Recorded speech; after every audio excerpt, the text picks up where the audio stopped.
جہاں پانی کا چشمہ، سبزہ اور کھجوروں کے جھنڈ نظر آئے وہیں ڈیرے ڈال دیے، اور جب یہاں سے جی اکتا گیا تو اپنا مختصر سا سامان اونٹوں پر لاد کر وہاں سے چل دیے۔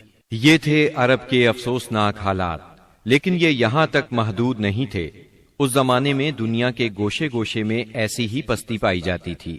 کہیں آگ کی پوجا ہوتی تھی، کہیں محبت اور نفرت کے دیوتاؤں کے آگے سر جھکائے جاتے تھے۔ غرض اللہ تعالیٰ کے سوا اس کی ساری مخلوق کی عبادت ہو رہی تھی۔ حد یہ ہے کہ سانپ، درخت اور بندر تک معبود بنے ہوئے تھے۔ پتھر، جانور، چاند، سورج اور ستارے، یہاں تک کہ زمین پر رینگنے والے کیڑوں تک کی پرستش نے ساری دنیا کو شرک کا گڑھ بنا دیا تھا۔ ہر طرف جہالت کا اندھیرا اور شرک و کفر کی تاریکیاں چھائی ہوئی تھیں۔ ان سب میں صراط مستقیم گم ہو کر رہ گیا تھا۔